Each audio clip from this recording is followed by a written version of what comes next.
Hey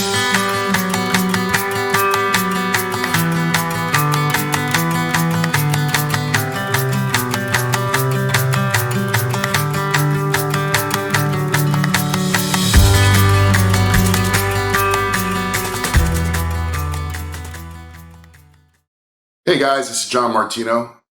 I'm the owner and CEO of Ricavvo, and I'm here to talk to you about our awesome new tool called LeverEdge. LeverEdge is a very powerful AI sales coach. It leverages the armbar sales methodology. If you've been following me at all, if you know me, you know I wrote a book recently called the Armbar, the Leverage Blueprint for Sales Mastery. I also have my own proprietary sales methodology, surprise, surprise, called Armbar. And I train teams on that as well. Well, this AI sales coach coaches you using the armbar framework, but more importantly, it it makes a team all use speaking the same language, right? If you've been in sales for a long time, whether you're a rep or a manager or a leader or whoever you are, it's tough sometimes, especially when you're getting forecasts rolled up and forecasts are all over the place. This guy says 40%, this guy says 20%, for deals that are similar because everybody's kind of using their gut feel. Well, we developed LeverEdge to fix that. Think about a five-tier hierarchy, like a large company getting a forecast rolled up, right? If the probabilities aren't real, because a lot of times they aren't. We're salespeople. I know, I could look at the same deal as you, and we could evaluate in two very different ways. And even maybe it's 10% off. Maybe you say 30, I say 40.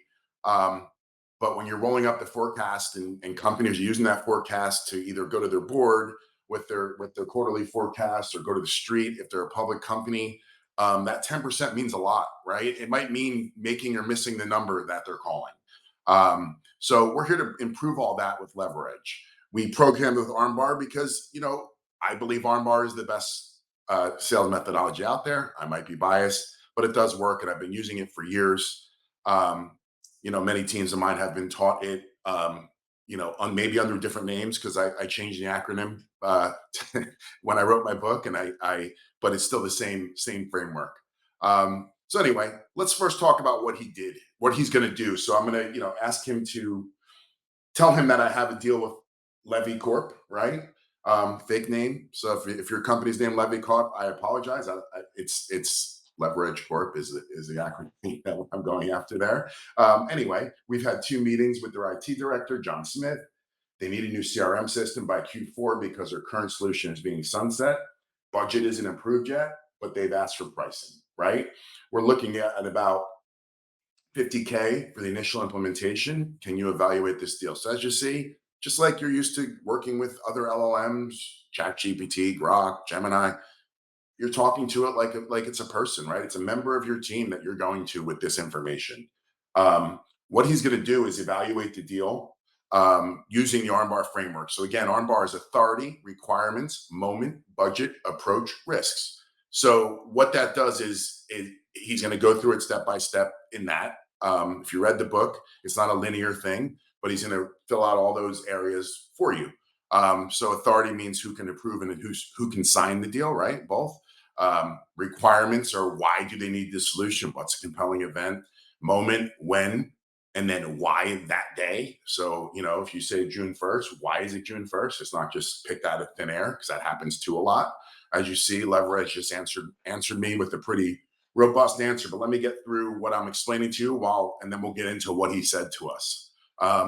Budget, is there money for this initiative? And if so, is there a process to get it? So in other words, or if not, rather, is there a process to get it? Does it require an approval cycle to get the budget released? Is the budget already approved? You have to go to the board. All those questions have to get answered. Approach is an interesting one because a lot of times it's ignored. And approach is, first of all, what kind of deal are we working with, right? And what are the ways we have to work together to get this deal done outside of the approvals of budget and the technological approval or the win? What about procurement? What about legal? What about other things we're not thinking about that have to happen during the deal cycle? I've seen a lot of deals lost because maybe your company requires you to produce a PO when you book a deal and they can't do a PO, right? Or they don't do POs, and now you're racing against the clock to get an exception. And So this gets all that on the table early. And then finally, risks, right? What could derail this deal? Very important. And risks go through all the other letters as well. So again, this isn't a linear thing. All these things are happening at once, but it's looking at how to mitigate those risks and to help you mitigate in another session that I'll do. I'll show you how it mitigates risk, how it helps you, mitigate the risk and have a plan for the risks and knock those risks down to get your probability up. It's going to score the deal for us, right?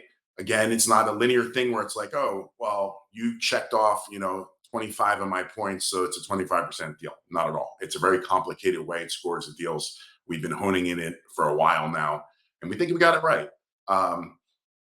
So let's go into what he said. Okay, what did LeverEdge tell us? So he gave us first a quick deal summary, kind of gave us back what we told it.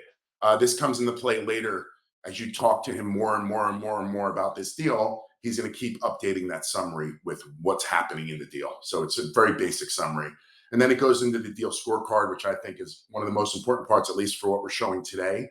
So as you see, it rates each letter of armbar, each section of armbar on a scale, right? Some are 15, 25. They all have different scales, and there's a reason for that. But as you know, risks and requirement are probably the two most important things in a deal. So they have a lot bigger scores and they mean more. However, again, it's not as you see below, the total score is 51 out of 100. So that's really 51%, but it's not. It's 20%. So first, he calls out right under risk that it's a high risk deal because we have lack of executive sponsorship, undefined budget approval process. So he called those two things as big risks, right? And it's very high risk. That's why he kept it at 20% probability. If you put this same uh, information into another LLM, I can bet you they're either not going to give you a probability, but more likely they're going to give you some crazy like 60%, something like that.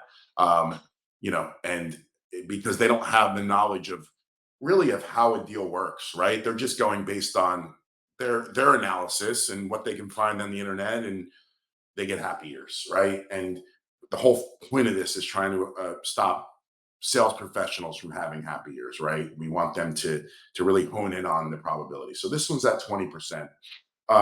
It tells us why it's low. Okay, so limited authority, only the IT directors engage, and there's no executive sponsor. Those are big problems in a deal, right? And he's recognizing that and saying, hey, we only have a director. We have no executive sponsor, no executive sponsor. We don't even know who the executive is as far as the knowledge he has yet. So he's telling us that. Number two is no approved budget, and it's unclear approval process. Big problems. If there's not money to pay for something, do you have a deal? Probably not, right? Um, and then third is incomplete understanding of decision-making structure. So he's really hitting on that authority part because again, without understanding who the decision makers are, who are we selling to? Okay. It's unlikely the director has the juice to close the deal. And if he does, we don't know that yet. Then it gives you three strategic questions. So we have it set. So there's always going to be three strategic questions that he's going to give you, and three immediate steps is after that. But let's go through the questions real quick first. Who ultimately owns the budget for this project? So what he's doing is giving you questions to get answered. You get those questions answered, that he's trying to help you build that probability up more and more. You start knocking down these questions, your probability is going to start going up.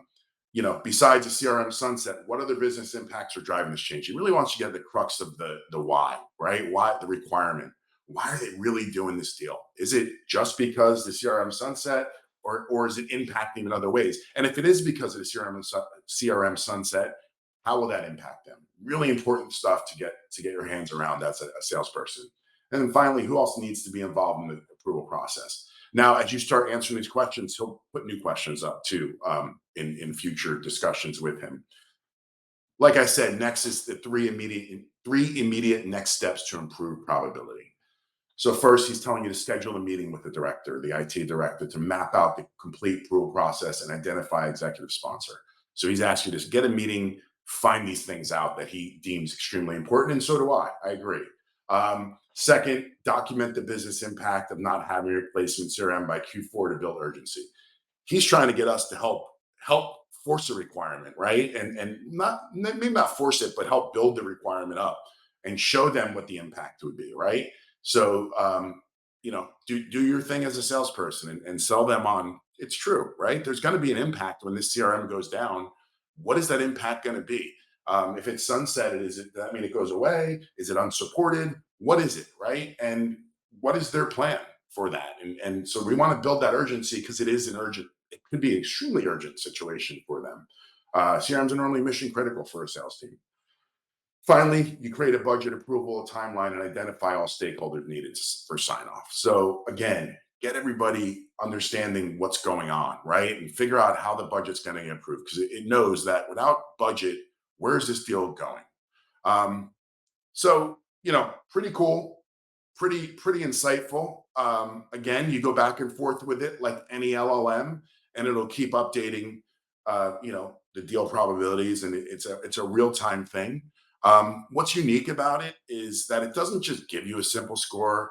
It really thinks like a seasoned sales coach. So the way I look at it as, yeah, I a lot of logic comes from me as a sales leader in the app, obviously, but it's a lot smarter than me, right? And it's not going to miss things. I know when I have deal reviews with my teams in the past, whether I was a IC or a manager, things get forgotten, right? You get stuck on something or you get going down one road. You're like, oh no, I forgot to talk to my boss about that, or I forgot to talk to my rep about that. We don't have this answered.